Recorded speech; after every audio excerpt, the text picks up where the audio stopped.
स्वराज्य वार्ता, आवाज जनसामान्याचा। नमस्कार, स्वराज्य वार्तामध्ये आपल्या सर्वांचं स्वागत आहे। आपण आलेलो आहोत छत्रपती संभाजीनगर येथील गॅलेक्सी हॉस्पिटलमध्ये। जरांगे पाटील यांची प्रकृती खालावली होती, त्यांना रुग्णालयात दाखल केलं होतं। तर त्या संदर्भात त्यांची पुढील दिशा काय आहे ही त्यांची विचारपूस करण्यासाठी छत्रपती संभाजीनगर येथील गॅलेक्सी रुग्णालयामध्ये आपण आलेलो आहोत। पाहूयात आपण पाटील काय म्हणतात। काय तुमचं म्हणणं आहे?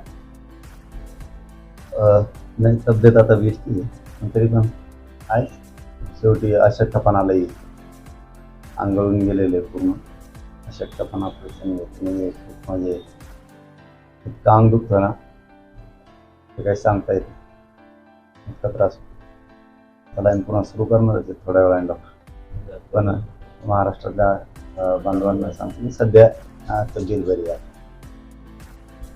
4 दिवसापासून तुम्ही काही कुठं बोलले नाही, मात्र विरोधक बोलतच असतात। छगन भुजबळ म्हटले की विनोद जरांगे यांनी दुसरा निवडणुकीत त्यांनी 8 तरी जागा निवडून आणल्या। आता ते वेळ आल्यावर सांगून त्यांना दम नाही आहे,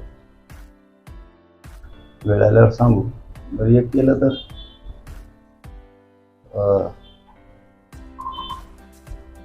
जर दुप्पट आणल्या तुम्ही 8 म्हणताना, आम्ही जर 16 आणल्या, तुमचं आरक्षण सोडून देऊन मराठ्यांना ओबीसी घेता ना, धनगराला एसटीतून आरक्षण मागू लागतं ना, राजकारण सोडून देता का तुम्ही? गोरगरिबाला जो विरोध चाललाय तो बंद करता का? ओबीसीतून मराठ्यांचं आरक्षण असून त्याला जाणून बुजून तुम्ही विरोध करताय,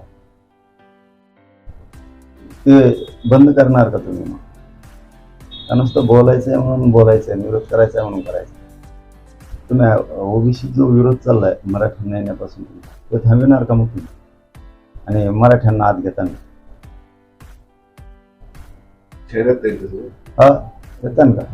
दुप्पट आणू, तुम्ही 8 म्हणतात आम्ही 16 आणतो, तुम्ही आरक्षण सोडून देणार का? सगळं राजकारणापासून लांब जाणार का? जाती तेढ निर्माण केलाय तुम्ही, त्या विचारापासून तुम्ही लांब जाणार का? एसटीत आरक्षण मागतोय धनगर समाज, ती मागणी त्या म्हणू लागणार का? थांबवा ना मग तुमचे विचार, काय फरक पडतो एखाद्याला चॅलेंज द्यायचं म्हणल्यावर? ह्या मराठ्यांना मग ओबीसी आरक्षणात बोल म्हणा, जाहीर 16 आणून दाखवतो, जाहीर बोल नाही, घेऊन दाखवायला लागेल। तू बोलशील हा घ्या, तुला बाहेर निघायला लागेल तिथं। एसटीतून आरक्षणासाठी धनगर समाजाचं आंदोलन अनेक ठिकाणी तर सुरू आहे, बऱ्याच ठिकाणी आंदोलन पेटतं पण आहे, आणि मुख्यमंत्री धनगर आणि धनगरचं GR काढण्याच्या तयारीत आहे। मला वाटतं का ते होईल? आणि तुमचं काय? धनगर समाजाची जी मागणी आहे, माझ्या माहितीप्रमाणे, मला फक्त त्यातलं माहीत नाही, म्हणजे पूर्ण माहिती आहे पण पूर्ण नाही, की धनगर समाजाचं आरक्षण आहे ते संविधानिक पद्धतीने असं त्यांचं म्हणणं आहे। तर त्यांची मागणी योग्य आहे, त्यांच्या मुलांना एसटीतून आरक्षण मिळालं पाहिजे, धनगर बांधवांची मागणी योग्य आहे। पण तुम्ही म्हणलात तसं की आदिवासी समाजही विरोध करायला लागला की आमच्या एसटी आरक्षणात येऊ नका। बहुतेक एसटी आरक्षणात त्यांना वाटत असत आदिवासी बांधवाला की हे आमच्या ताटात येऊन जेवायला लागले, त्यांना वाटत असेल बहुतेक असं की आमच्या ताटात यायला लागले, खायला लागलेत, आमच्या ताटात येऊन आमचं आरक्षण खायला लागले, म्हणून एखाद दिवस आदिवासी बांधव सुद्धा आंदोलनात उभा राहायची तयारी करायला लागल्या, ते त्यांनाही दिसतंय की आपल्या ताटात गरजेचं। जसं मराठा ओबीसी वाद सुरू झाला पॉलिटिकल, तसं आता धनगर आदिवासी वाद पॉलिटिकल सुरू झालेला आहे। ही आधीची चूक आहे का? त्याचे परिणाम आपल्या सगळ्यांना भोगावे लागतात? या काहीतरी ज्यावेळेस दिलं गेलं आरक्षण त्यावेळेस हे असे मुद्दे लक्षात घेतले गेले नाही? आरक्षण हा एक तर राजकीय मुद्दा नाही आणि वादाचा पण नाही, त्याला सामंजस्य लागतं, मनाचा मोठेपणा लागतो आणि माणुसकी जपणारा विचार मनात असला पाहिजे, मग तो कोणी असो। सगळं पाहिजे तर मलाच, या दिवशीनं या ईर्षेनं प्रेरित झालेला छगन भुजबळ सारखा माणूस नसायला पाहिजे। सगळं पाहिजे तर मलाच पाहिजे, माणुसकी धर्मातून एक भावना जाणली पाहिजे, एक जाणून घेतलं पाहिजे की आरक्षण ही वादाचा विषय नाही, राजकारणाचा विषय नाही, ती एक राज्य केंद्राची सुविधा आहे, जसे स्वतःचे लेकरं मोठे व्हावं वाटतं, दुसऱ्यालाही स्वतःचे लेकरं मोठे व्हावं वाटतं. त्या भूमिकेतून आरक्षणाकडे बघितलं पाहिजे. पण आरक्षण म्हणजे निवड राजकारण यांनी धरलंय आणि आरक्षण म्हणजेच पूर्ण शत्रुत्व असा एक त्यांनी अजेंडाच बांधलाय त्या छगन. आरक्षण हे या समुदायाने घेतलं पाहिजे, याही घेतलं पाहिजे, जो मागास आहे त्यालाही मिळाला पाहिजे. मग त्याच्यात जात नाही तोडली पाहिजे, डायरेक्ट जात तोडते. मराठ्यांना आरक्षण मागितलं नाही द्यायचं, म्हणजे मागास असला तर नाही, मुसलमानांनी मागितलं नाही द्यायचं, हे जात तोडली धडक. हे सुविधा किंवा माणुसकी धर्म किंवा लेकरांना लागतंय आरक्षण जसं आपल्याला लागतं दुसऱ्याच्या लागत असं ते नाही शकत. ही वादाचा विषयच नाही. आणि राजकारणी लोक ना ज्यांच्या राजकीय स्वार्थापोटी यांनी गरीब मारित आणले. आता भाजपचे केंद्रीय नेते अमित शहा येऊन गेले, बैठका झाल्या तिन्ही पक्षाच्या एकत्र. बोलताना ते असं बोललेले की आम्हाला मोठी आंदोलनं हाताळायची सवय आहे. गुजर पटेल यांचं आंदोलन आम्ही हाताळून सत्तेवर आलो, मराठ्याचे आंदोलन आम्ही तसंच हाताळतो. ते फडणवीस बघून घेते. बर, ते बघा, एकतर ते काय उद्देशाने बोलले हे नाही, मग मी बघितलं नाही, काहीच बघितलं नाही. मी माझ्या शरीराच्या वेदना, माझ्या समाजाच्या वेदना मला माहिती आहे, त्यामुळे मी माझ्या मी बघितलं. पण आता त्यांचा उद्देश नेमका काय, कोणत्या अर्थाचा आहे हा माहीत नाही. पण ते एवढं सोपं नाही. कोण म्हणले तुम्ही? अमित शहा. त्यांना तर बोललो होतो आम्ही, अमित शहा साहेबाला की शिर्डीला ते मोदी साहेब तवा बोला आरक्षणाच्या बाजूने. एकदा अमित शहा साहेब याला आले होते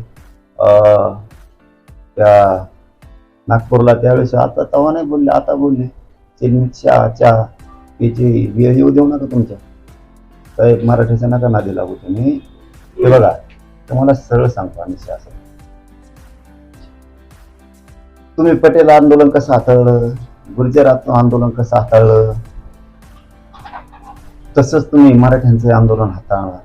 हे बघा, मी जाहीर सांगतो अमित शहा साहेबाला पण आणि देवेंद्र फडणवीस साहेबांना पण, तुम्हाला मराठ्यांचं ओबीसीतलं आरक्षण द्यावं लागणार. जसं की तुम्ही मगाशी विचारलो की धनगर आणि धनगडचा जे सरकार म्हणजे मुख्यमंत्री काढणार आहे, जर तो जे आर निघणार असला तर मराठा आणि कुणबी एकच हा सुद्धा जे आर निघायला सरकारची काहीच हरकत नाही. कारण सरकार दुजाभाव त्याच्यात करू शकत नाही. एकाचा अध्यादेश निघतो आणि दुसऱ्याचा निघत नाही. त्याच पद्धतीने मराठा आणि कुणबी एकच आहे. अमित शहा साहेबांनी देवेंद्र फडणवीस साहेबांना सरळ सांगतो की तुम्ही आंदोलन ते कसे हाताळलेत ना, त्यापेक्षा मी काय सांगतो हे लक्षात असू द्या. मराठा आणि कुणबी एक आहे, तुम्हाला आरक्षण द्यावं लागणार. अध्यादेश निवडणुकीच्या आधी तुम्हाला तो काढावा लागणार. हा झाला एक प्रमुख मुद्दा. तुम्ही कसलं हाताळलं तरी हे आंदोलन हे मराठ्यांचं. तुम्हाला जाहीरपणानं सांगतो, मराठ्यांना सोडून तुम्ही सत्ता स्थापन राज्यात करू शकत नाही. आणि तुम्ही जर वेगळ्या मार्गाने आंदोलन हाताळलं, उदाहरणार्थ म्हणजे मी पॉझिटिव्ह भावनेनं बोलतोय बरं का, पॉझिटिव्ह भावनेनं बोलतोय आत्ता तरी, तुम्ही जर मराठ्यांचं आंदोलन चांगलं हाताळलं गोडी गुलाबीने म्हणून, अमित शहा साहेब कसे हाताळते ते तुम्हाला पुढे लगेच सांगतो. पण त्याच्या अगोदर दोन भूमिकेत त्यांचा शब्द धरू. एक चांगल्या भूमिकेत, चांगल्या भूमिकेनं जर मराठ्यांचं आंदोलन तुम्ही हाताळणार असाल तर मराठा आणि कुणबी एकचे 83 क्रमांकाला तुम्हाला ते आरक्षण द्यावं लागणार आहे. सगळ्या अंमलबजावणी सुद्धा करायची गरज पडणार नाही. तिथं करायचीच आहे, तिच्यात सुट्टी नाही, करायचीच आहे. तिने गॅजेटही लावता येते. पण जर का रे बाबा तुम्ही मराठा आणि कुणबी एक हा कायदा काढला आणि मराठ्यांना जर आरक्षण दिलं तर जसं तुम्ही म्हणताय की आम्ही मराठ्यांचे आंदोलन हाताळू, ते गोडीगुलेपणे हाताळलेलं तुम्हाला परवडत. तुम्हाला जाहीर सांगतो, जर मराठ्यांना आरक्षण दिलं तुम्हाला सत्तेपासून कोणी छाटू शकत. बघा मी तुम्हाला काय सांगतोय दोघाला, अमित शहा साहेब बी आणि ते देवेंद्र फडणवीस साहेब, मराठ्यांना आरक्षण जर दिलं तर तुम्हाला सत्तेपासून कोणीच हटू शकत नाही. पण तुम्ही जर नाही दिलं तर चिलमीच्या असं प्यायची वेळ तुमच्यावर, चिलमीच्या अवघड असतं भाऊ. ती वेळ येईन मग ती वेळ येऊन द्यायची नाही. तुम्हाला क्लिअर सांगतो येईल. तुमची आंदोलन हाताळण्याची पद्धत ही मला चांगली माहिती. तुम्हाला वाटत असेल हे खेड्यातलं हे असं कसं काय. मी सगळ्या आंदोलनांचा जवळपास विचार केला आहे. तुम्हाला मराठ्यांना आरक्षणापासून बाजूला ठेवून एक 2-4 मिनिटं जास्तीचे घेतो. मराठ्यांचं आरक्षण तुम्ही बाजूला ठेवून मराठ्यांना या प्रक्रियेपासून बाजूला ठेवून तुम्हाला जर वाटत असलं आरक्षण न देता आम्ही आंदोलन हाताळू, तर आम्ही असं आहे तुमची आयुष्यातली घोडचूक असणार आहे. त्याचं कारणच सांगतो तुम्हाला. अगोदर तुम्हाला पॉझिटिव्ह भूमिका सांगितली. तुम्ही गुडीगुलेपणे हाताळावं मराठ्यांचं आंदोलन, मराठ्यांना आरक्षण द्यावं. तुम्हाला सत्तेपासून कोणीच रोखू शकत नाही, कोणीच रोखू शकत नाही आणि तुम्हाला कोणी सत्तेपासून हटवू शकत नाही. पण तुम्ही जर मराठ्याला बाजूला ठेवलं तर गणित नाही. तुम्हाला जे काय यंत्र आणायचे ते जरी आणले तरी तुम्ही संविधानाच्या पदावर बसू शकत नाही या महाराष्ट्र. हे क्लिअर केलं. आता तुम्हाला जर दुसऱ्या पद्धतीने हाताळायचं असलं, ही एक पद्धत झाली. तुमच्याकडे दुसरी आणखीन एक पद्धत आहे, ती मराठ्यांबाबत राबवू नका. तुम्ही आमचं नाव घेतलंय म्हणून मी काय तुमचं कवा नाव घेतलं नाही, माझ्या समाधाने घेतलं. तुम्ही तिकडे खड्ड्यात पडा, उताने पाताने पडा, तिकडे मारा, काय देणं घेणं नाही आम्हाला. आम्ही तुमचं नाव नाही घेतलं, पण तुम्ही माझ्या मराठ्याचं नाव घेतलं. गुर्जर पटेल म्हणजे गुजरातचे, त्यांचं आंदोलन हाताळलं तसं आम्ही मराठ्यांचं आंदोलन हाताळू. तुम्ही जर त्या पद्धतीने हाताळाल, तुमच्या पद्धतीने. तुमची पद्धत म्हणजे काय, कष्ट लोकांनी करायचं आणि लोणी आपण खायचं. ही तुमची जी घाण सवय आहे ना पूर्वीची आणि शास आहे, ही तुमच्यासाठी घातक. मला हे बोलायची गरज नव्हती, पण तुम्ही माझ्या मराठ्याला आरक्षणात ओढलं म्हणजे आता म्हणून मला हे बोलावं लागतं, नाविलाज माझं. कारण तुम्ही प्रत्येक वेळेस तुमच्या स्टाईलनं कामं केलेले हाताळलेले. जसं की उदाहरण म्हणून देतो, जसं की भाजपासाठी रक्त अंगातलं पूर्ण संपवून घेतलं वाजपेयी साहेब आहे, त्याच्यानंतर आडवाणी साहेब आहे, त्यानंतर जॉर्ज फर्नांडिस आहे, त्याच्यानंतर अरुण जेटली साहेब आहे, व्यंकय्या नायडू साहेब आहेत, त्याच्यानंतर आपले महाजन प्रमोद महाजन साहेब आहेत, सुषमा स्वराज आहेत. अशी जी एक टीम होती पूर्वीची, अशोक सिंगल, मला वाटतं प्रवीण तोगडिया, मुरली मनोहर जोशी, ही जे मोठमोठाले टीम होते. मला वाटतं रामजेठ मलानी सुद्धा बहुतेक त्या याच्यामधलेच आहेत. ह्या लोकांनी स्वतःचा ध्येय झिजावला. आम्ही असं आहे ते तुमचं कुटुंब होतं म्हणून तुमचं साधलं. मराठ्यांचं आंदोलन तसं नाही हाताळायचं. ज्या माणसानं उभा देश इंजवून काढला त्यांना तुम्ही कोपऱ्यात बसले, त्यांचं नाव आहे लालकृष्ण अडवाणी. तुम्ही कसं हाताळताय स्वतःच्या कुटुंबाला, तो एक परिवार आहे तुमचा. ते तुमचा अंतर्गत विषय, आम्हाला नाही देणं घेणं.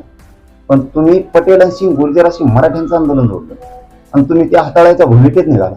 तुमच्या त्या पद्धतीने हाताळणार असाल तर ते होतं तुमचं कुटुंब त्यांनी सहन केलं. इथं महाराष्ट्र एक असा आहे की ज्यावेळेस दिल्लीवरती किंवा भाजपवरती संकट येईल त्यावेळेस दोन्ही हातावरती आपल्या जबाबदारी महाराष्ट्र घेतो आणि हिमालयासारखं उभा राहतो तुमच्या पाठीशी. त्या महाराष्ट्रातल्या मराठीशी जर तुमची इतकी वाईट नियत असेल आंदोलन हाताळण्याची त्या पद्धतीनं की तुम्ही तसं हातोळ म्हणजे हटवू, म्हणजे ज्यांना कुणाला पंतप्रधान व्हायचं त्यांना होऊ द्यायचं नाही, ज्यांना कुणाला पुढे जायचं त्याला जाऊ द्यायचं नाही. जो कोणी रेसमध्ये पंतप्रधानाच्या त्याला 2-3 दिवस ठेवायचं. उदाहरणार्थ मनोहर पर्रीकर हे ज्या वेळेस काम करायचे त्यावेळेस त्या रेसमध्ये आले की तुम्ही त्यांना बरोबर हाताळायचं. म्हणजे तुमची हाताळण्याची पद्धत सांगतो ती मराठ्यात वापरायची नाही. हो, तुम्ही मराठ्यात 3 ताळात कोणी ठेवणार नाही का मी तुम्हाला 3 ताळात. आम्ही साहेब त्या भानगडी जर पडलात, गोडी गुलाबीने आरक्षणाचा प्रश्न मार्गी काढा. प्रत्येक वेळेस तुमची ती स्टाईल आहे ज्या पद्धतीत. जसं की योगी आदित्यनाथ साहेब ज्यावेळेस त्या फ्रंटला येतात ते आता हे पंतप्रधानाच्या लेवल जाणार, तुम्ही हाताळून रिव्हर्स टाकलाच म्हणून समजायचं. ही जी तुमची पद्धत आहे हाताळण्याची स्वस्वार्थासाठी स्वतःचे लोक पायाखाली दाबवण्याची, ही इथं मराठीच्या आंदोलनात चालत नसते. कारण इथं मनोज जरांगे पाठ्य आहे, हे लक्षात ठेवा. तुम्ही हीच पद्धत तुम्ही ज्या वेळेस पुढे जायचंय तुम्हाला त्यावेळेस तुम्ही संपवता. ज्या लोकांना उभं आयुष्य घातलं त्या लोकांना सुद्धा संपवायला तुम्ही. जसं की आपले शिवराज चव्हाण मामा, ज्या माणसानं मध्य प्रदेश स्वच्छ केला, एकदम चांगल्या पद्धतीत पुढं डेव्हलप केला, जो माणूस रेसमध्ये चालला, तो माणूस तुम्ही कसा हाताळला हे आम्हाला सांगायची गरज नाही. सुषमा स्वराज यांना तुम्ही कसं हाताळलं हे आम्हाला सांगायची गरज नाहीये. तुमची हाताळण्याची पद्धत आम्हाला चांगली माहिती आहे.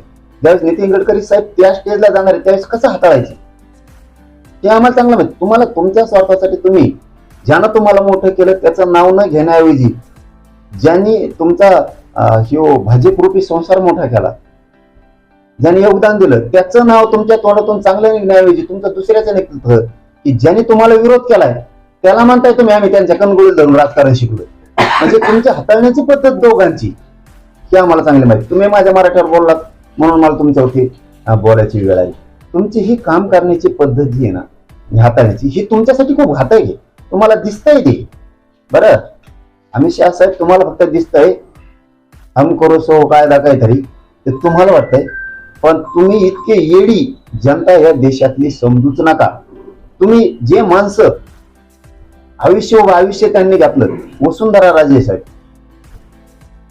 ज्यांनी आपल्या मनगटावरती सगळं भाजप पेलून धरलं होतं, ज्या काळात तिथं वाढत नव्हतं ती परिवर्तनाची लाट ज्या लोकांनी निर्माण केली, त्यांच्या जोडीला ज्योतिरादित्य शिंदे साहेब, ते लोक ज्या वेळेस त्या रेसला येतील त्यावेळेस तुम्ही कशा मागे फेकायचे, तुमच्या आंदोलन हाताळण्याची पद्धत काय, तुमच्याच लोकांचा घात तुम्ही कसा करायचा, आंदोलनाकडे येतो मी. तुम्ही आंदोलन ती कशी आपल्याला त्याच्याकडे पण येतो, आज येतोय तुमच्याकडे मी आता, पण तुम्ही तुमचे सुद्धा कसे हाताळले. तुम्ही अनिताबेन पटेलांचं काय केलं, पटेलांचा वापर करून तुम्ही गुजरातमध्ये कोणत्या बेटावरती काय उभा केलं, दीव दमनच्या बेटावरती तुम्ही काय उभा केलं, नगर हवेलीच्या बेटावरती तुम्ही काय उभा केलं, सिलवासाच्या बेटावर तुम्ही काय उभा केलं, आणि स्वतःचे लोक तुम्ही खड्ड्यात घालून तुम्ही वर येण्यासाठी तुम्ही कोणत्या थराला गेलेला आहेत ना, तर मला वाटत नसेल की इतक्या लांबपर्यंत काय काय करायला आहे. कारण माझ्या मराठ्याचं आंदोलन हाताळायच्या भानगडीत जर पडाल तर तुम्हाला सांगतो तुमचा राजकीय एन्काउंटर होणार. तुम्ही असे राजकीय एन्काउंटर इतके केले की भयानक केले. तुम्ही चांगले काय कमी केलं होतं प्रमोद महाजनांनी, कुठं कमी पडली होती ती, कुठं लालकृष्ण अडवाणी कमी पडली होती, कुठं मनोहर जोशी कमी पडली होती, मुरली मनोहर जोशी काय कमी पडले हे लोक, सुषमा स्वराजांनी काय कमी पडले, कोणते लोक तुम्ही पुढे आणले आणि लगेच मागं घातले. तुम्ही प्रत्येक जागेवर हीच सिस्टम केली. तुम्ही हरियाणा झारखंडला तेच केलं, तुम्ही गोव्यातही हीच केलं, तुम्ही कर्नाटकाला पण हीच सिस्टम राबवली, तुम्ही तामिळनाडूला हेच केलं.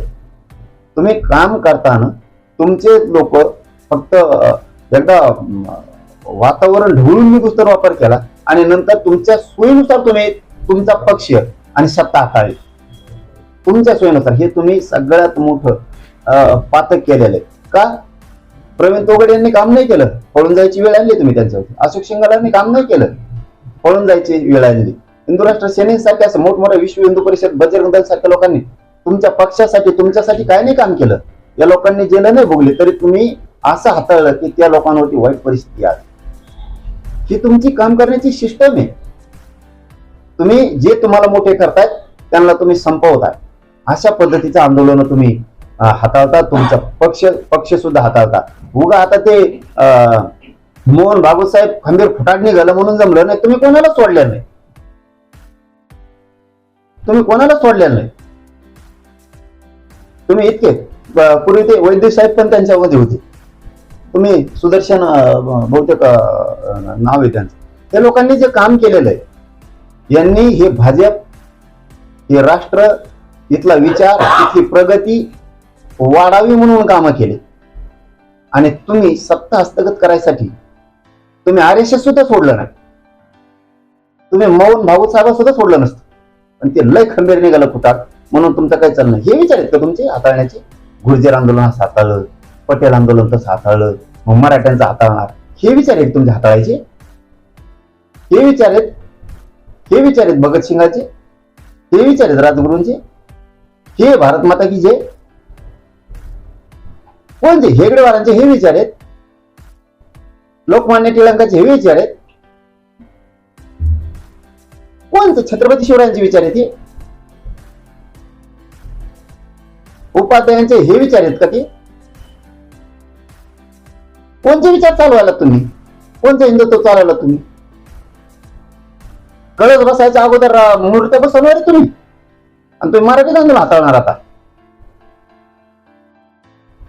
कोणता विचार चालवाला तुम्ही? सावरकरांचे हे विचार आहेत? देशातल्या जनतेचे विरोधी विचार आहेत का त्यांचे?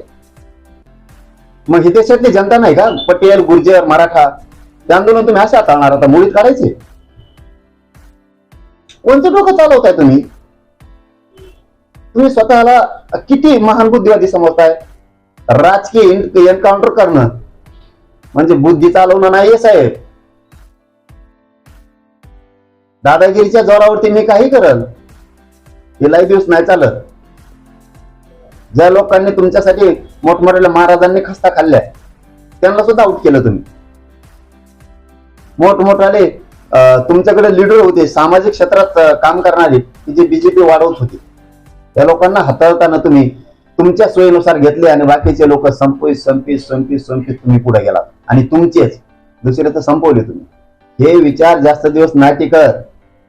एक दिवस अशी खतखत आणि श्वासा उद्रेक होतो की लोक सत्तेच्या पलीकडे जातात आणि जे यंत्रणेचा, ज्या एजन्सीचा तुम्ही वापर करताय लोकांसाठी, त्या एजन्सी सुद्धा एकदा कदरतात आणि शेवटी त्या बाजू राहतात. आणि सत्ता जरी तुमच्या हातात असली, तुम्हाला जरी वाटत असत मिलिटरी दारुगोळे आमच्या हातात आहेत, रणगाड्या आमच्या हातात आहेत, हे सुद्धा एक दिवस बाजू सरकतात. कारण एकदा तुमच्या गोळ्या संपत्याल, तुमच्या रणगाडे संपतील, पण जनता संपू शकत नाही. ही तुम्हाला घरात घुसून नेला आणणार. मग तुम्हाला जर त्या पद्धतीने आंदोलन हातळून मस्ती जर आली असेल तर त्याला मराठ्यांचा नाविलाज आहे आणि तुम्ही मराठ्याच्या नादात पडू नका. हा, काय केलं तुम्हाला? काय मोठे पण वाटलं त्याचं? गुर्जर आंदोलन मोडून काय वाटलं तुम्हाला? मी तर पहिल्यापासून गुर्जरांना सांगतोय, जाटांनाही सांगतोय, पटेलांनाही सांगतोय, यादवांनाही सांगतोय, त्यांना मोठ्याल्या जाती संपवायच्यात. मुसलमानालाही सांगतोय, मराठ्यांनाही सांगतोय, त्यांना मोठ्याल्या जाती संपवायच्यात. तुम्ही शहाणे व्हा. का लय मोठे पण मिळालं तुम्हाला? पटेलांचं आंदोलन, ज्या पटेलांना पोलवादी पुरुषोत्तम म्हणत होते, सरदार वल्लभभाई पटेलांना, ज्यांनी या देशात खचलेला देश आणि त्या देशात मनगटात जे लोक खचले होते त्यांच्या पोलात भरलं होतं, असे शब्द होते दारदार. त्या भूमीतले तुम्ही दोघही, पंतप्रधान महोदय पण आणि ते अमित शहा काका, ते सुद्धा दोघे तुम्ही एका जागेवरचे असून हे विचार असावेत तुमचे. मराठ्यांचं आंदोलन हाताळू काय मिळालं तुम्हाला मोडून? पटेलांचं आंदोलन मोडून, गुर्जरांचं आंदोलन मोडून, जाटांचं आंदोलन मोडून काय कोण काय करताय तुम्ही? हे हाताळण्याची पद्धत नाहीये. याला दादागिरीची पद्धत म्हणजे ही लय दिवस टिकत नाही आणि लोक टिकूही देत नाही. तुमची काम करण्याची, हाताळण्याची पद्धत सगळ्या एजन्सी सुद्धा माहित आहे सगळ्यांना. आयबीला माहित झाली, रॉला माहित झाली, CID माहित झाली, CBI ला माहित झाली, इंटरपोलला सुद्धा माहित झाली. सगळ्यांना माहिती तुमची हाताळण्याची पद्धत काय. सगळे कदारले. तुम्हाला वाटतंय फक्त की ह्या देशातला व्यवसाय खुश आहे? अजिबात नाही. गुजरात मधला सुद्धा नाही. तुम्हाला वाटत असेल मुंबई किंवा इकडचे तिकडचे व्यवसाय आम्ही पळू आणि तिकडे नेऊ. तुमची काम करण्याची खुन्नशी वृत्ती तुम्हाला संपत जाणार. गुजरात मधले असणारे मोठमोठ्याले हिरे माणिक मोत्याचे व्यवसाय सुद्धा परदेशात चालले.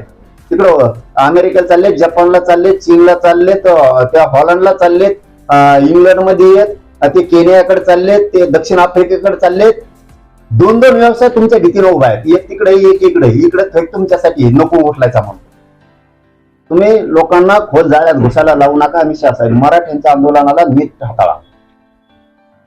तुम्हाला वाटतंय तुमच्याकडे दादा आहेत, गुंड आहेत, सगळ्यांकडे आहेत. हो, सगळ्यांकडे आहेत. प्रत्येकांची फक्त मजबुरी आहे. तुम्ही फक्त दिसताय आणि लोक दिसत नाहीत. तुम्हाला वाटत असं माझ्याकडे मध्य प्रदेश, राजस्थान, बिहार, इकडे तिकडे थोडेफार आमच्याकडे गुंड पाळलेले आहेत, आम्ही उज्जैनकडे काही पाळलेले आहेत. त्या जोरावरती आम्ही काही करून घेऊ, कोणाला धमकू, कोणाला आणू, कोणाच्या मागे CBI लावू, शिड्या लावू, मारून टाकायच्या धमक्या देऊ, मग आम्ही सत्ता काहीच करू. हेसरा प्रत्येक राज्यात प्रत्येकाकडे आपण आपल्या राज्याचा स्वाभिमान असणारे गुंड आहेत. मग महाराष्ट्रात मराठी गुंड आहेत, तेलंगणाकडे आहेत, तामिळींकडे आहेत, मध्य प्रदेशवाल्यांकडे आहेत, ज्यांचं पश्चिम बंगालवाल्याकडे येतं. आता पश्चिम बंगालवाल्याचं तर काय हाल केले तुम्ही अमित शहा साहेब. एकीकडून म्हणायचं म्हणजे तुमची आंदोलन हाताळण्याची पद्धत अशी. तुमचा स्वार्थ असला की दिदी म्हणायचं, दिदी आम्हाला डबा भरून लाडू देते आणि 1 शाल देते. तुम्ही म्हणायचं आणि त्याच ममता दिदीच्या मागा लागायची, ही तुमची पद्धत. आमचे सगळ्यांचे गुरु लालकृष्ण अडवाणी म्हणायचं आणि अवमान त्यांचाच करायचा, ही तुमची पद्धत. तुमचे आंदोलन हाताळण्याची पद्धत आम्हाला चांगली माहिती. तुम्ही पटेल गुर्जर उलट आता जागे केले, तुम्ही यादव्या माजवल्या, तुम्ही बिहारचा उत्तर प्रदेशचा असाच कार्यक्रम केला. मुलायम सिंग यादव, लालू प्रसाद यादवच्या अंगावर घाल, लालू प्रसाद यादव नितीश कुमारांच्या अंगावर घाल, चंद्रबाबू नायडू त्यांच्या अंगावरती घाल. जे नितीश कुमार पंतप्रधानाच्या लेवलमध्ये होते, तुम्ही काय काय काय चॉकलेट कोकडे दाखवता, तुमचा काय भरोसा नाही. तुम्ही त्यांचेही गेम लावले. तुम्हाला किती राजकीय ज्ञान आहे हे सगळ्यांना माहिती. दादागिरीचं राजकीय ज्ञान आणि जनता परिवर्तनाच्या दिशेनं नेणं, हा भारत देश आपण काय म्हणू त्याला महागुरु बनवण्याकडे न्यायचं, आर्थिक सत्तेकडे न्यायचं, हे विचार वेगळे आणि दादागिरी न नेण्याचे वेगळे. अहो तुमच्यावरती न्यायपालिका सुद्धा खुश नाहीये. काय म्हणतात सर न्यायाधीश तुमच्याबद्दल? कोणाला शिकवताय तुम्ही आंदोलन हाताळायचं? सर न्यायाधीशांच्या भूमिका तुमच्याबद्दलच्या काय? इतक्या भयान परिस्थिती करून ठेवल्या तुम्ही.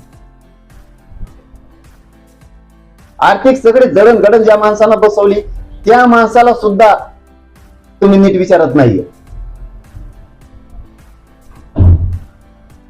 तुमचे काम करण्याची पद्धत म्हणजे फक्त खुर्ची आणि खुर्ची बस. नुसते बोलू. कोणत्या महाराजांनी तुमच्यासाठी कामं केले नाही? कोणत्या रामदेव बाबांनी तुमच्यासाठी काम केलं नाही? त्यांचे भक्त तुम्हाला मतदानाला चालतो, तुम्हाला त्यांचे चालतो, नरेंद्र स्वामी चालते, स्वामी समर्थांचे चालते, तुम्हाला सगळ्यांचे सांगते, जे गुरुदेव चालते, तुम्हाला ते आश्रम बापूंचे भक्त मतदानाला चालते, ते राम रहिमांचे भक्त तुम्हाला मतदानाला चालते, सगळ्यांचे चालते. तुम्हाला आणखीन कोण कोण महाराज असतील त्यांचे चालते.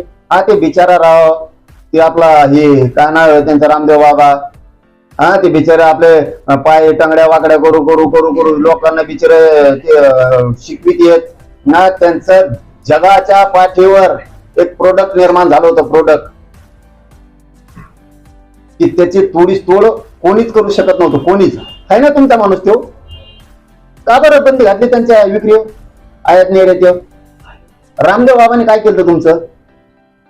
ते बिचार मत होतं तूप खाओ, घी खाओ, बाजरी खाओ, गहू खाओ, ज्वारी खाओ, आजची दळून आणलेली खाओ, लिंबाच्या काड्या खाय कुठं, बबूल खाय कुठं, शेंगा खाय, याच्या शेंगा खाय, येड्या बाबलीच्या शेंगा खाय, काय लाकडान गोट्यान, ही पाला खाय, त्यो पाला खा, ही साधने खाओ, त्यो करू. बिचारात चाललं होतं आपलं कसं खाय ना. घातलेली बंदी तुम्ही त्याच्यावर काय वाईट केलं त्या माणसानं? हे तुमचे हाताळण्याची पद्धत. तुमचं ऐकलं की चांगलं, नाही ऐकलं की गिधारा लगेच. पुरी बंदी घातली, साधनेवर बंदी घातली, त्याचे बिस्कुट होते पतंजलीचे, सगळा फेस फाडून टाकला त्याचा, काही ठेवलं नाही तुम्ही. हे तुमचे आंदोलन हाताळण्याची पद्धत. तुम्ही स्वतःला जितकं समजताय ना तितकं सोपं नाहीये. तुमचे काम करण्याची सिस्टम फक्त तुम्हाला मिळूस तरच. एकदा तुम्हाला मिळालं काय देणे घेणं, नुसते फुटा, याच्यात उभी फूट, त्याच्यात उभी फूट. अरे मला त्या राजकारणाशी नाही देणे घेणं, मला तिकडे जोडू नका. मी सत्य आज एक माणूस म्हणून बोललोय, मी सत्य म्हणून माणूस म्हणून बोललोय आणि हेही शब्द क्लिअर सांगतो तुम्हाला मी. त्या महाविकास आघाडीचं देणं घेणं नाही आम्हाला, त्या भाजपचं देणं घेणं नाही, काही देणं घेणं नाही. अहो आम्ही शास आहे. आता काँग्रेसाने काही दिलं नाही म्हणून तर लोकांना तुम्हाला निवडून दिले ना. ते काही फायदे करीत नाहीत म्हणून तर तुम्हाला निवडून आलंय लोकांनी. आता तुम्ही असे आंदोलन हाताळणार का आमचे? मग दादागिरीनी ते काही देत नाहीत म्हणून तर लोकांना तुमच्या डोक्यावर बोलायला टाकलाय ना. तुमच्याकडून अपेक्षा व्यक्त केल्यात ना, कशाला केल्यात? आणि किती दिवसाने बोलताय तुम्ही? 13 महिने आंदोलन झाल्यावर आणि निवडणुका जवळाला हाताळतो म्हणून. इतक्या दिवसानंतर किती दिवस? अहो तुमची सगळ्यांना पद्धत माहितीये. तुम्ही किती विचित्र आहे. त्या दोन भावाचा फुटपाथ राहू तुम्ही, त्यांना सुद्धा सोडू नये तुम्ही. जिथं तुम्ही सत्य मान्य नाही करणार. आता तुमचे कुत्रे 4-5 जण उठून जातात, 4-5 कुत्रे, माकडी मुकडी, हे आता हे पतंजली बिस्किटावाले, हे आमके तमके 4-5 जण लिंबाच्या काड्या खायचं घेणारे, हे बेसरामाच्या काड्या खाणारे, हे उठून जातात. तुम्हाला खरं सांगितलं पटतच नाही, तुम्हाला पटणारच नाही ना. आम्ही तर तुम्हाला पहिल्यांदाच सांगितलं ना, त्या काँग्रेसने काही दिलं नाही म्हणून लोकांनी झपाटून पाडून टाकला त्यांना, दारून पराभव केला त्यांना. तुम्हाला आणलं, तुम्ही असले निघाला. अरे इथं भाजपच नव्हतं. त्या बाळासाहेब ठाकरे साहेबांच्या सानिध्यातून त्या गोपीनाथ मुंडे साहेब असतील किंवा ते प्रमोद महाजन असतील, आणखीन जॉर्ज फर्नांडिस यायचे त्यावेळेस, आणि त्यांचे ते बरेचसे लोक येऊन ते जोड्या करायचे, त्याला साक्षीदार आहेत ना. शिवसेनेचे जुने कट्टर शिवसैनिक शिंदे साहेबांपासूनचे हे सगळेच येतं. काय जेवढे असतील त्याचे राणे साहेब येतं, मला वाटतं त्यांचे जुने दत्ताजी साळवी साहेब येतं, बरेचसे सामंत साहेब येतं, त्याच्यानंतर मनोज जोशी सर येतं, हे भरपूर येते सगळे. मला वाटतं विजय वडेट्टीवार साहेब सुद्धा पूर्वी तेच होते वाटतं. हे सगळे तीच टीम आहे मोठी. अरे ते त्यांचं तर कुठं करून टाकलं तुम्ही. ते तुमची भूमिका काय पाहिजे, अमित शहा साहेब कसं हाताळायला पाहिजे. जाऊ दे, पूर्वी आम्ही नव्हतो, तुम्ही होता. तुमच्या दोघा भावा ते राज ठाकरे आणि उद्धव ठाकरे. मी घराण्याबद्दल बोलतो, मला राजकारण तिकडे काढी लागू दे. तुमची कशी हाताळण्याची पद्धती. एखादा म्हणतो त्या टायमाला उभा करू लागली होती, अरे जाऊन दे दोघं झगडे मत भांडव एकामेकासोबत, तुम्ही गप्प बसव दोघं, त्यावेळेस चलती होती. तुम्ही समजून सांगायला पाहिजे दोघाला, ते करायला पाहिजे. जुळून आलं ते लगेच म्हणजे चल बाजूला. मला तर वाटतं त्याची कोणी निर्मिलच काढली, ते गप्पच बसलं, प्रचारात लागलं, धडक लगेच एक नाही तो माणूस आली ना शेष सरळ प्रचाराला लागलं. अरे अरे काय तुम्ही लोक, हीच पद्धत नाही. उलट तुम्ही अमित शहा साहेबांसारख्यांची अशी पद्धत पाहिजे. भांडण लागलं, हा कोणात लागलं, उदाहरणार्थ गिरीश महाजन मध्ये लागलं किंवा फडणवीस साहेबात लागलं, हे बंगारात मिळत दोन तोंडात दिन दोघायचं, ही सिस्टम पाहिजे तुमच्या. लगेच पाच का फास सोडून देते, झाले मोकळे. लगेच ते नंबर लागला त्याचा. अरे काय लोक तुम्ही आंदोलन हाताळतात. त्या राज ठाकरे ते कोण उद्धव ठाकरे साहेब हे जे फाकलेत, त्या राज साहेबाला त्यांना दोघाला एक एक कान फडत द्यायची. एक मोठे आहेत तुम्ही आज. पूर्वी त्यांच्या बापानं भाजप वाढवलं किंवा मोदी साहेबांना आसरा दिला, ती दंगल झाली त्या गोदर हत्याकांडाची, त्यावेळेस साथ दिली. या देशात तुमच्या बाजूने कोणी उभा राहत नव्हतं त्यावेळेस. तर म्हणायचं दोन थोबडे ठेवून दे, नीट राहायला दोघं संगत चला, दोघं भाऊ गळ्यात हात टाकू एकामेकाच्या, रोड आणि हिरो भाऊ दोघं कानाकान फिरो तांबे असं बोलण्या का तर ते दिलं सोडून त्यांच्या चिंधड्या वाजून देणार. ही सिस्टम चांगली नाही तुमची, ही सिस्टम चांगली नाही तुमची. आता काँग्रेस चांगला नाही म्हणून तर लोकांना तुम्हाला आणलं, तर तुम्ही असले निघायला लागलात आंदोलन हाताळायला. मराठीचं आंदोलन मोडायला निघाला तुम्ही. कोणाला ठेवलं तुम्ही? कोणाला नाही ठेवलं. तुमच्यासाठी काम करणाऱ्या सगळ्यांचा कार्यक्रम केला तुम्ही. टोटल काय ठेवलं नाही. सगळी अर्थव्यवस्था डबघायला आणली तुम्ही. व्यवसाय उद्योग सगळे डबघायला आणलं. काहीही ठेवलं नाही. ना तुम्ही नेता ठेवला, ना समाजात सामाजिक कार्यकर्ता ठेवला, ना महाराजात महाराज ठेवलाय, ना कुठं देवस्थानात तुम्ही ठेवलंय. तुमच्या पद्धतीनं तुम्हाला जसं वागताय तसं वाटतं. पण शेवटी लिमिट असतं. शेवटी खूप लिमिट असतं. शेवटी एकदा जर लोकांनी मनात घेतलं तर हे भयानक परिस्थिती होत असते. भयानक परिस्थिती होत असते. तुम्ही आम्ही बी कट्टर हिंदू आहेत. हो, आम्ही बी या राष्ट्राचे सेवकाचे पठ्ठे. कट्टर हिंदू आहेत आम्ही सुद्धा भक्तच. पण आम्ही आमच्यात हातोळून वाटोळून नाही करीत तुमच्यासारखं. हो, तुम्ही फक्त आम्हाला दाखवायचं. आम्ही म्हणजे आमचे आंदोलन मोड आहेत तुम्हाला. पटेलाचे, गुर्जराचे, जाटांचे, मराठ्यांचे, धनगरांचे आंदोलन आमचे मोडायचे तुम्हाला आणि दुसरे जागवायचे. म्हणजे ज्यांनी आमची मुंबई, ज्यांनी आमचा भारत देश परेशान केला त्या बांगलादेशनं, त्या हरामखोर बाईला तिकडे ठोकलं, तिला सांभाळायला तुम्ही. इकडे आणून सांभाळणारे तुम्ही. आणि आंदोलन आमच्या हातून मोडायचे. ज्याने आमचं काश्मीर, ज्याने आमची सगळी मुंबई बेजार केली, त्या शरीफाच्या पोरीच्या लग्नाला तुम्ही. वारे आंदोलन हाताळायला निघाले तुम्ही. ज्यांनी आमचा देश बरबाद करायला चालले. सगळ्या हे डोके तुमच्या पुढे बंद पडले. आणि तुम्ही आता आमच्या गरीबाचे आंदोलन हाताळणार. आम्हाला गरीबाला मोठं नाही होऊ देणार तुम्ही. पुढंच चालली तुमची भूमिका अमित शहा साहेब. म्हणजे तुम्हाला मराठ्यांची कत्ली करायची, तुम्हाला मराठ्यांवर गोळीबार करायचे आणि आंदोलन हाताळून मोडून टाकायचं. ही तुमची भाषा. आणि ती बी मराठ्या संगत. नाही टिकणार तुम्ही. कोणीच नाही टिकणार तुम्ही. कोणीच टिकणार नाहीत. आणि या देशातल्या सगळ्या क्षत्रियांना सावध होणं गरजेचं आहे. आता क्षत्रियांना सावध होणं खूप गरजेचं आहे. यांचा आलेख अन्यायाचा वाढत चाललाय. यांना परिवर्तनाशी देणं घेणं नाहीये. यांना अर्थव्यवस्था मजबूत व्हायची देणं घेणं नाहीये. यांना फक्त खुर्ची कशी मिळवायची, मग दादागिरीने मिळवायची का कशी मिळवायची, एवढं त्यांच्या डोक्यात आहे. त्यामुळे क्षत्रियांनी जागा होणं देशातल्या गरजेचं आहे. मग तो यादव असेल, उत्तर प्रदेश असेल, जाट असेल, तुम्ही हरियाणाचे असतील, तुम्ही पटेल असेल, म्हणजे गुजरातचे पाटीदार असतील, गुर्जर, जाट, राजपूत, राजस्थान, मध्य प्रदेश, तामिळनाडू, या सगळ्या लोकांना खूप चाणक्य बुद्धीनं सावध होणं गरजेचं. खूप चाणक्य बुद्धीनं गरजेचं आहे. नसता हे लोकांच्या हातात एकच डाव आहे, ऐक नाही तर तो राजकीय एन्काउंटर करू. जर जनता एन्काउंटर राजकीय करायला लागली ना, पुढच्या वेळेस तुम्ही दिसणार सुद्धा नाही. आणि तुम्ही असं जर लयच करायला लागलं, आता पोलिसाचा वापर कर, एजन्सीचा वापर कर, आंदोलनात धडकू टाक, तर जनता तुटून पडणार आहे.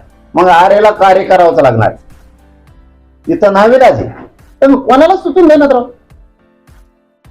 काय पद्धती तुमची? मुसलमानाची विषयी वेगळीच भाषा, मराठ्यांविषयी वेगळीच भाषा, तुमची ख्रिश्चनांविषयी वेगळीच भाषा. तुम्हाला कामच करायचं नाही. तुमच्या दलित मुस्लिमांविषयी वेगळीच भाषा, बारा बलुतेदारांविषयी, ओबीसी विषयी वेगळीच भाषा. तुम्हाला लोकच जगू द्यायचे नाही. तुम्हाला तुमच्या भाजपात सुद्धा काढायला लावल्यात. तुम्ही तुमचे संपवायला निघाला. सगळ्याला माहितीये नागपूरसाठी यावेळेस काय केले तुम्ही. दिल्लीपासून काय काय सूत्र हल्लीले तुम्ही. सगळ्यांना माहितीये तुमचेच लोक पाडायचं होतं, तुम्ही काय काय करताय. त्याच्यात आम्हाला पडायचं नव्हतं, पण तुम्हाला काही घेणं नाही आमच्या आंदोलनात हातोडून ते बंद पाडायचं. आणि हे कदापि तुम्हाला शक्य होणार. तुम्हाला पुन्हा सांगतो मी, तुम्ही प्रामाणिकपणानं आमचं आरक्षण ओबीसी ते आम्हाला द्यायचं. तुम्ही आंदोलन दादागिरीनं हाताळायच्या भानगडीत पडायचंच नाही. तुम्ही ना मारू शकतात मराठ्यांना, ना पाडू शकता, दोन्ही बी नाही. मारायची टप्पर मराठ्याला तुमच्याची एवढी नाही, कारण मराठा सोपा नाही. 27 कोटीपेक्षा जास्त क्षेत्रीय मराठा आहे देशावर. तुम्ही लय झोपेत नका राहू, लय सोंग बी नका घेऊन, कोंकडे नका बोलू, आणि कोंकडे बोलून पडून घेऊ नका स्वतः. मी तुम्हाला सत्य हकीकत सांगितली.